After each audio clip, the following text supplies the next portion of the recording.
I used to believe in love. Real, deep, unshakable love, the kind that could weather any storm. I thought I had that with Rachel. We met in college, fell hard, and got married before either of us really knew what the hell we were doing. I built my life around her, trusting her completely, never once imagining that she would be the one to destroy everything. Looking back, I should have seen the signs. The late nights at work, the sudden obsession with her phone, the way she started caring too much about her appearance before leaving the house. But love makes you blind. Or maybe I just wanted to be blind because the truth was too painful to consider. It all unraveled on a Tuesday. I came home early from work, completely unplanned. I was supposed to have a late meeting, but it got cancelled, so I decided to surprise Rachel with dinner. I stopped by her favorite restaurant, picked up her go-to order, and drove home, thinking about how happy she'd be. But as soon as I stepped through the door, I felt it. That gut-wrenching instinct that something was off. The house was too quiet, too still. My heart pounded as I walked down the hall toward our bedroom, every step filling me with a dread I couldn't explain. And then, I saw them. Rachel. Half naked. Straddling another man in our bed. She gasped when she saw me, scrambling to cover herself. The guy, some smug, well-groomed asshole, had the audacity to look annoyed, like I was the one interrupting his night. I didn't say a word at first. I just stood there, feeling like the floor had vanished beneath me. My entire world shattered in an instant, years of love and trust crumbling into nothing. Then rage hit. What the fuck is this? My voice didn't even sound like mine. It was raw, shaking with fury. Rachel jumped up, reaching for me. Baby, I can explain. I cut her off with a sharp laugh. Explain? What was there to explain? The evidence was right in front of me. The guy grabbed his clothes and muttered something under his breath, trying to slip past me.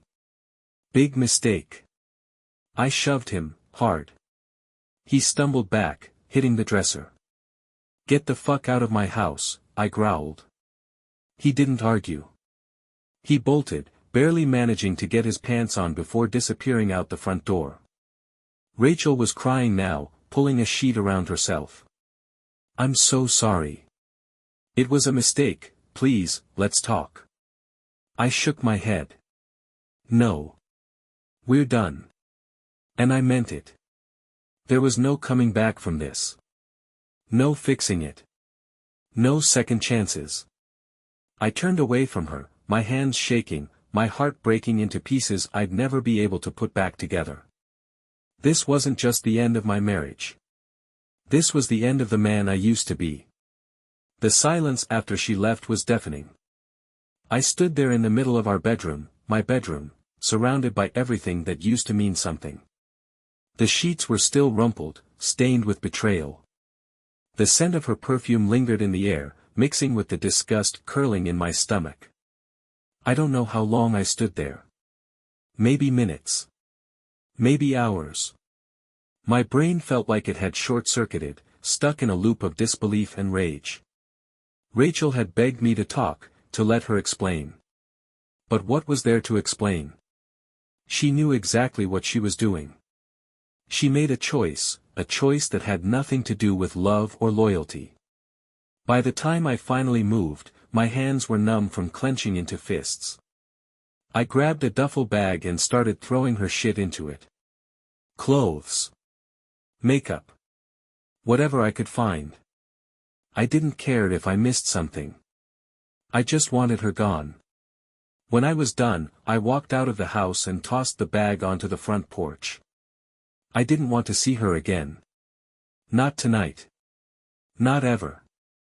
My phone buzzed on the kitchen counter. Rachel. I stared at the screen, my pulse hammering in my ears. I could already hear the excuses, the fake tears, the I didn't mean to hurt you. I hit decline. Then I grabbed a bottle of whiskey, sank onto the couch, and took the first burning sip. The pain hadn't fully hit yet. The real pain. Right now, it was just anger, betrayal, and the sickening image of my wife with another man burned into my mind. I didn't know it yet, but this was just the beginning. I woke up the next morning with a pounding headache and a bitter taste in my mouth, part whiskey, part regret, part something I couldn't name. My throat was dry, my body heavy, but the worst part was the realization that it wasn't just a bad dream. Rachel really did this. She really threw away our marriage, our years together, our everything, for what? A cheap thrill? A moment of excitement with some other guy? The weight of it crashed over me all at once. My chest tightened as I sat up, the empty whiskey bottle clattering to the floor. My mind replayed every detail of the night before, the way she gasped when I caught her, the pathetic attempt at an apology, the sound of that bastard's footsteps as he ran out of my house like the coward he was. I should have punched him. I should have done something. But what would that have changed? Nothing. I grabbed my phone off the coffee table. 7 missed calls. 12 unread messages. All from Rachel. I hesitated before opening them. My thumb hovered over the screen. Part of me wanted to delete them all without reading. But the other part, the broken, masochistic part, needed to see what bullshit she was trying to sell me. I opened the first message. I swear it didn't mean anything. Please, just talk to me. Bullshit. Next. I was drunk. It was a mistake. I never wanted to hurt you. Another lie. She hadn't been drunk. She looked very aware of what she was doing when I walked in. I scrolled through the rest, some were apologies, some were desperate attempts to justify what she'd done. One even had the audacity to say, "Can we just pretend this never happened and move on? Pretend this never happened." My blood boiled. I clenched my phone so hard my knuckles turned white. She really thought she could just smooth this over, as if it was some minor argument about leaving dishes in the sink. As if she hadn't shattered everything. I took a deep breath, forcing myself to calm down. Getting worked up over her lies wasn't going to help me. I had decisions to make. I could already hear the advice I'd get from friends if I told them. Take some time. Don't make any rash choices. But I didn't need time. I knew what I had to do. This marriage was over. I wasn't the type to forgive something like this. I wasn't about to play the role of the heartbroken husband who lets himself get walked all over. Rachel had to go. For good. I stood up and grabbed my keys. I needed to clear my head, get out of the house, get away from the mess she left behind. The divorce papers would come soon enough. But first, I needed to figure out what kind of man I was going to be after this. And if I was being honest, there was already a small, burning thought in the back of my mind, something darker, something vengeful. Rachel had ruined my life. And maybe, just maybe, it was time for some payback. The next few days passed in a blur of anger and numbness. I avoided Rachel's calls, ignored her texts, and when she showed up at the house, banging on the door like a lunatic, I didn't even give her the satisfaction of opening it. I just stood there, watching her through the peephole, arms crossed, jaw clenched, waiting for her to realize she wasn't welcome anymore. Eventually, she left, but not without slipping an envelope under the door. I let it sit there for hours before finally picking it up. Inside was a handwritten letter, a last-ditch effort to explain herself. I know I hurt you. I can't undo what I did, but please believe me when I say it wasn't about you. I felt lost. I felt like we were distant, and I made a terrible mistake. I wish I could take it back. Please, just talk to me. Distant? Distant? I laughed bitterly. That was her excuse. She had been the one pulling away. She had been the one lying. And now she wanted to rewrite the story to make herself the victim. I crumpled the letter and tossed it into the trash. Rachel was my past now. I needed to focus on my future. And that's when I started thinking about him. The guy she cheated with. I didn't know much about him, just his face, the sound of his stupid voice when he mumbled an excuse on his way out. But I needed more. I needed to know who the hell this guy was, what kind of man thought he could sneak into my house, into my marriage, and walk away without consequences. I pulled up my laptop and started digging. Rachel was reckless, and that worked in my favor. It didn't take long to find him, Jim Harrington. A name as generic as he was. A quick search led me to his social media, his workplace, even his wife. That's right. The bastard was married. And that changed everything. I clicked on her profile, Carly Harrington. Blonde, pretty, the kind of woman who looked like she had her life together. Scrolling through her posts, I saw pictures of their wedding, vacations, anniversaries, all the usual fake happiness people plaster online. Did she have any idea? Did she suspect? I didn't know why, but I felt drawn to her. Maybe it was curiosity. Maybe it was something darker. Jim had wrecked my life. And now, I had the chance to return the favor. I wasn't thinking straight, but I didn't care. My anger needed somewhere to go, and I had just found the perfect target. Step 1, get close to Carly. She deserved the truth. And I deserved my revenge. Once I had Carly's name, it didn't take long to figure out where she worked. A little more digging, and I found out she managed a high-end boutique downtown, one of those places where everything costs triple what it should, and the customers all walked around with noses in the air. I had no real plan when I walked in. I just needed to see her in person, to confirm that she was real, that Jim's betrayal wasn't just something that had happened to me, but to her as well. The store smelled like expensive perfume and polished wood. Soft music played in the background, the kind that made rich people feel even richer. And then, I saw her. Carly. She was standing behind the counter, flipping through a ledger.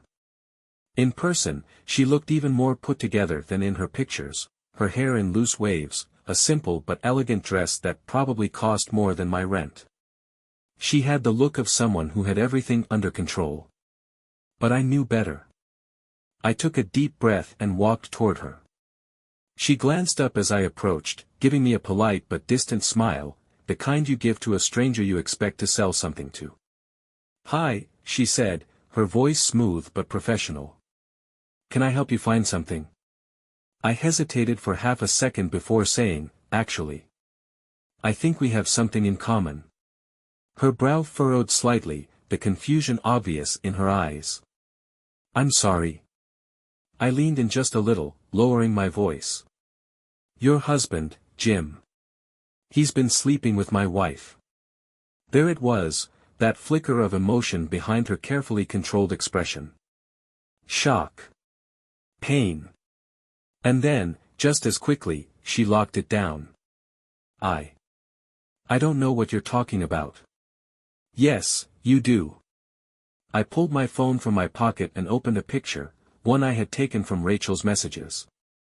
It was a blurry shot, but clear enough, Jim, standing in my bedroom, shirtless, smiling like he had no idea his world was about to burn.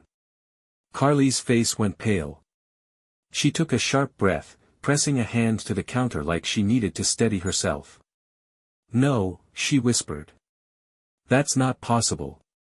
"I wish it wasn't," I said. "But it is." She stared at the picture for a long moment before looking up at me, something new in her expression. A crack in the armor. "Who are you?" she finally asked, her voice barely above a whisper. I gave her my name. No more, no less. And then, after a pause, I said, "I think we should talk." For the first time, I saw it, the shift in her eyes.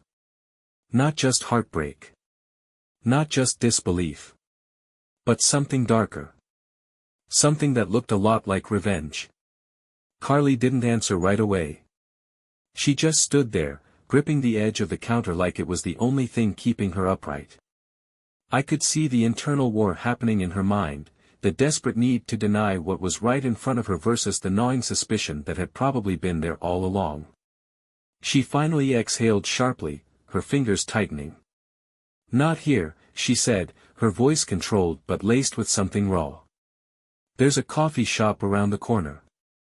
Give me 10 minutes. I nodded and walked out, leaving her to compose herself. I waited at the coffee shop, my hands wrapped around a cup of black coffee I wasn't drinking.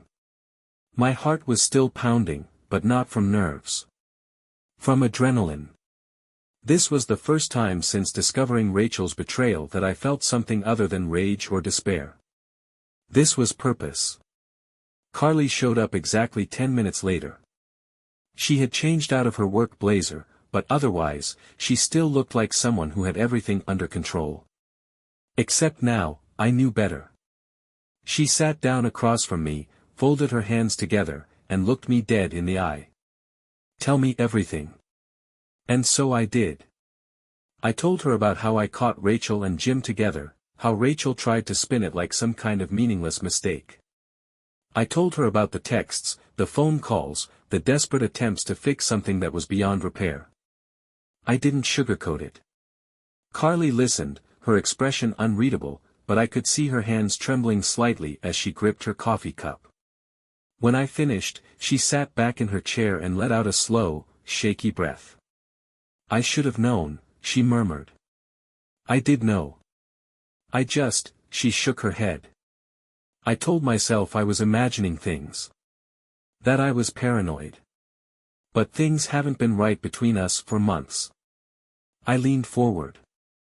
"Did you ever suspect her?" "No," she admitted. "I knew something was off, but I never thought, not like this." She let out a bitter laugh. "God, and here I was, trying to fix our marriage while he was screwing your wife." The way she said it, flat, cold, made me realize something. Carly wasn't just hurt. She was furious.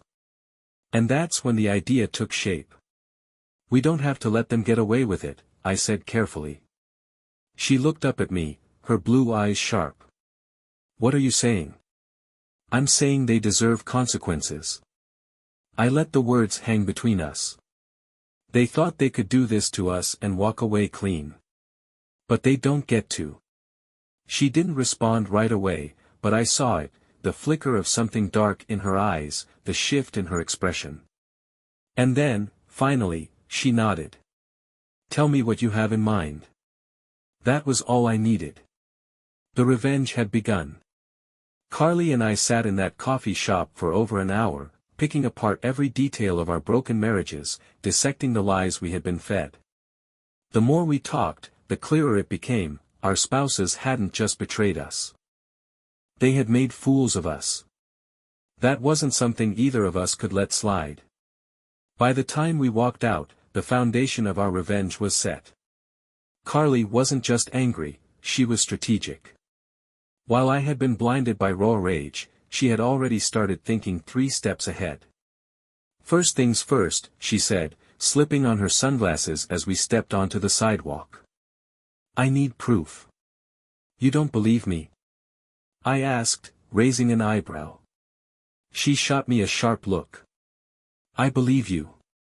But believing isn't the same as knowing. If I'm going to burn my marriage to the ground, I want to make sure there are no loose ends. No denials. No wiggle room for Jim to manipulate his way out of this." She had a point. Rachel had tried every excuse in the book to justify what she did. Jim would probably do the same. "So what are you thinking?" I asked. Carly glanced around as if making sure no one was listening. Then she leaned in slightly. "If they've been seeing each other this long, they have a routine. A pattern. We just have to find it." It made sense. People like Rachel and Jim, they weren't smart enough to be truly careful. They got comfortable. And comfortable people made mistakes. Carly took a deep breath. "I'll start with Jim. I have access to all our bank accounts, credit card statements, phone records. If he's been meeting up with Rachel, I'll find a trail." I nodded. And I'll watch Rachel. The plan was simple: follow our cheating spouses, find out when and where they met, and make sure we had solid proof. But as I stood there, looking at Carly, I realized something. This wasn't just about catching them. It was about taking back control. For the first time since I caught Rachel in our bed, I didn't feel helpless. I didn't feel like a victim. I felt like a man with a purpose. And soon enough, Rachel and Jim were going to realize that they had fucked with the wrong people. Carly and I wasted no time. She had her angle, digging through Jim's finances, tracking his movements through bank statements and phone records. I had mine, watching Rachel, studying her behavior, figuring out her patterns. I never thought I'd be the kind of person to follow someone around like a detective in a bad crime show, but here I was, parked down the street from our old house, waiting. Rachel was predictable.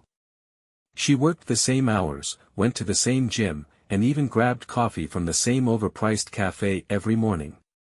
I had no doubt that if she and Jim were still sneaking around, they had a place. I just had to find it. It took 3 days. On the third afternoon, Rachel left work early. No warning, no explanation. Just got in her car and drove, in the opposite direction of our house. I tailed her, keeping a few cars back, my pulse steady but my jaw tight. I had no idea what I'd find, but I knew it wouldn't be good. She pulled into a rundown motel on the edge of town. The kind of place where the neon sign flickered, and the parking lot was mostly empty except for a few cars that looked like they had been there for weeks. She parked.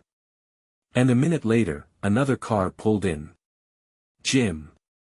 The rage that shot through me was instant, but I gripped the steering wheel, forcing myself to stay calm. I needed them to think they were safe. Rachel got out first, glancing around, paranoid, but not paranoid enough. Then Jim followed, and together, they disappeared inside. I sat there, breathing slowly, feeling my blood burn with fury. I had my proof. But this wasn't over. I picked up my phone and called Carly. She answered on the first ring.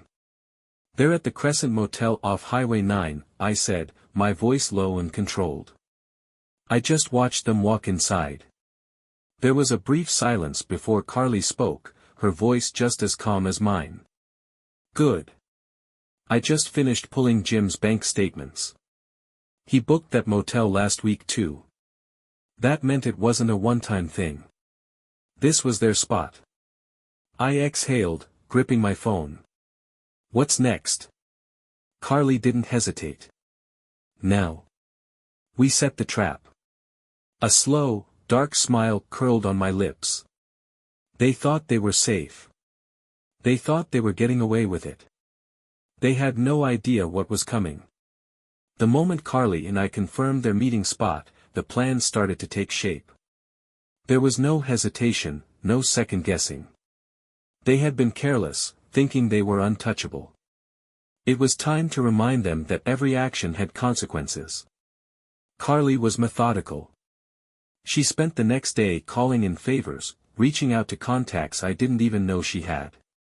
A friend of hers, a private investigator, agreed to help, setting up hidden cameras in the motel room before Jim and Rachel's next rendezvous. He didn't ask why, and we didn't explain. Money talked, and Carly was willing to pay. Meanwhile, I played my part. I stayed close to Rachel, acting indifferent whenever she texted me, as if I was still drowning in my own heartbreak, as if I wasn't already 2 steps ahead of her. She didn't suspect a thing. By the time Friday rolled around, the trap was ready. I sat in my car across from the Crescent Motel, waiting. The sun was setting, casting long shadows over the parking lot.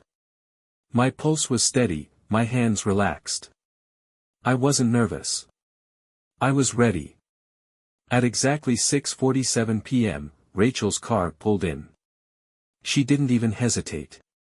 No looking over her shoulder, no second thoughts. She parked, stepped out, and walked straight into the motel. 5 minutes later, Jim arrived. Same routine. Park. Walk inside. Like fucking clockwork. I waited 10 minutes, then called Carly. They're inside, I said. She exhaled. Good. I'm almost there. 5 minutes later, Carly pulled up, her lawyer in the passenger seat. She stepped out in heels and a fitted black dress, looking like she was about to walk into a corporate boardroom rather than catch her husband cheating. That's what I liked about Carly, she wasn't about dramatics. She was about results. She glanced at me. Let's go. Together, we walked inside. The private investigator had left the door to the motel office unlocked for us. The security feed was already running, 3 different angles of Jim and Rachel tangled up in bed, completely oblivious to what was coming. Carly barely reacted. Just nodded once, then turned to her lawyer. That's enough. He didn't waste a second. Let's end this. We walked to the room. Carly knocked once, sharp, confident. Inside, I heard movement. A muffled voice. Then the door cracked open. Jim stood there, shirtless, his face morphing from confusion to pure panic the moment he saw Carly. Her voice was calm, almost amused. Hi, honey. Rachel appeared behind him, wrapped in a sheet, eyes wide with horror. What the? But before she could finish, Carly stepped inside, holding up a folder, the divorce papers. Jim didn't even get a chance to speak before she dropped them onto the nightstand. You're going to sign these, she said smoothly. Right now. His face turned red. Carly, wait, She turned to me. Do you have the video? I smirked. Oh yeah. Every second. Jim's face drained of color. Rachel looked like she wanted to throw up. Carly's lawyer stepped forward, placing a pen on the nightstand. If you don't want this footage making the rounds at your office, I suggest you sign. Jim clenched his jaw, his hands shaking. But he knew. He had no way out. Without another word, he picked up the pen and signed. Rachel was still standing there, looking between us, her mouth opening and closing like a fish gasping for air. Wait, she stammered. Wait, this isn't. I turned to her, my expression cold. Save it. You did this to yourself. She shrank back, realizing there was nothing left to say. Carly grabbed the papers, gave Jim one last glance, then turned to me. We're done here. We walked out together, leaving them in the wreckage of their own making. I didn't look back. But I knew, this wasn't over yet. Not until we had our final revenge. Jim had signed the papers. That part was done. But Carly and I both knew the real pain wasn't in the divorce itself, it was in the fallout. The slow, unraveling destruction of everything Jim and Rachel had tried to build on lies. And we weren't done pulling the strings. The very next morning, Carly's lawyer made sure Jim's employer got an anonymous email. A link. No context. Just the video. See, Jim wasn't just some average guy. He was a finance director at a well-known investment firm, one that marketed itself as a company of family values and trust. Trust. The irony almost made me laugh. Within hours, Jim was called into a meeting. We already knew what was happening behind those closed doors. HR didn't give a damn about his personal life, but bad press. A married executive caught on camera in a seedy motel with another man's wife. That was enough for them to let him go, effective immediately. Rachel, on the other hand, was dealing with her own chaos. She worked as a high-end real estate agent. Reputation was everything in her world. And Carly? Well, she had friends in all the right places. By noon, a few key socialites in Rachel's industry had received concerned messages about a certain affair involving one of their own. Screenshots of the video, not explicit, but enough to be damning, circulated in their group chats.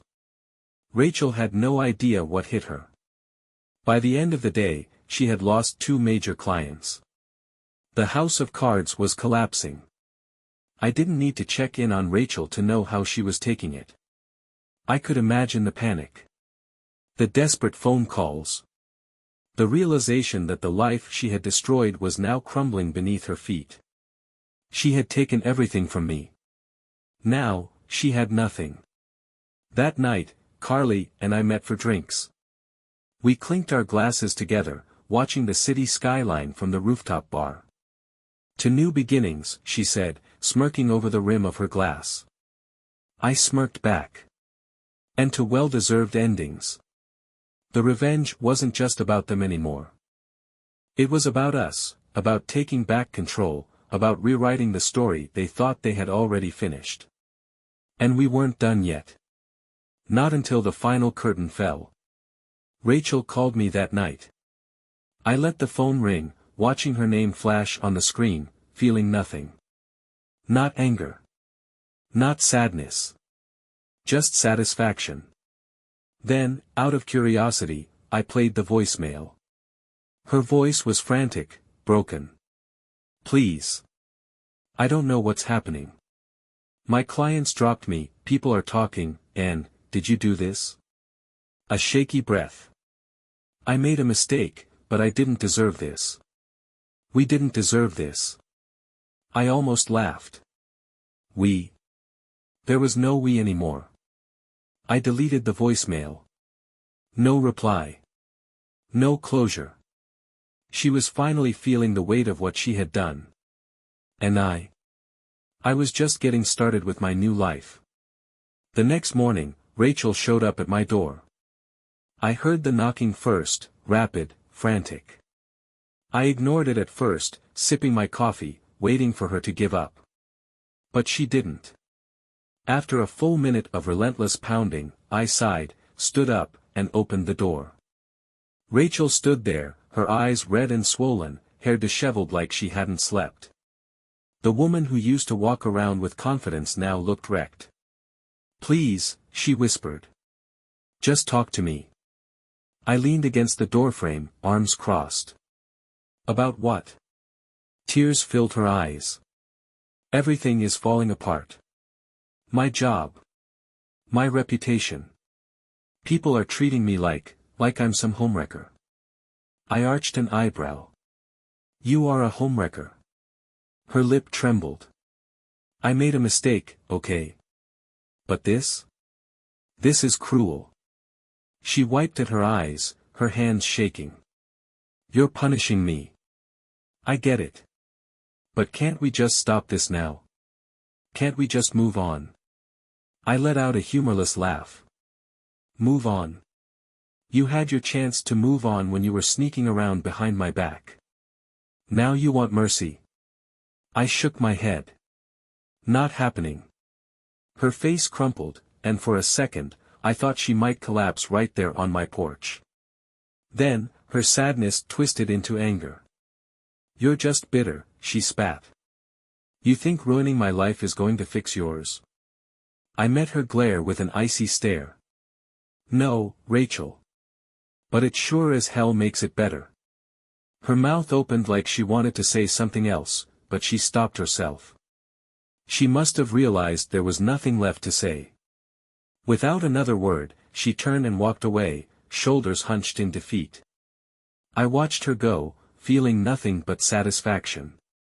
She had burned our marriage to the ground. Now, she was standing in the ashes alone. With Rachel and Jim's worlds crumbling, Carly and I finally felt something we hadn't in a long time: freedom. For the first time in weeks, I wasn't waking up with anger simmering beneath my skin. The weight of betrayal had been replaced with something lighter, something unexpected.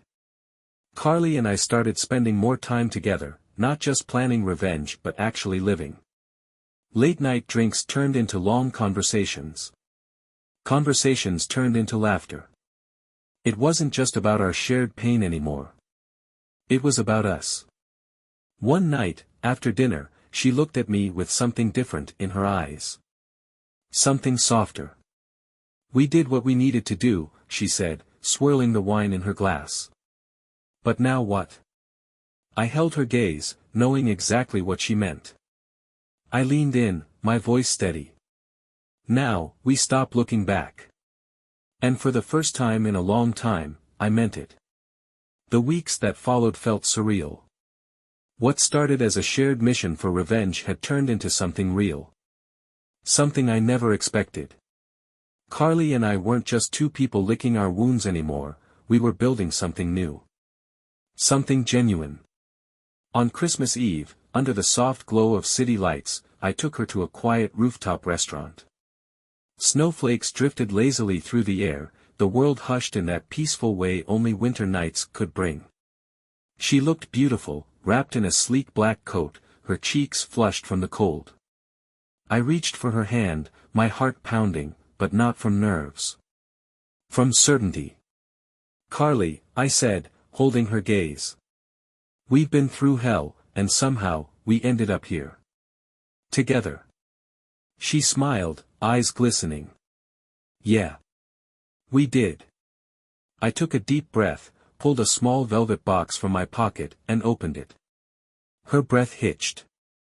"I don't want to waste any more time," I said. "We lost so much to people who didn't deserve us. But this? You and me. I know it's real." I paused. "So, let's start fresh. Right now. Marry me." For a second, she just stared, her lips parted, eyes wide. Then, without hesitation, she whispered, "Yes."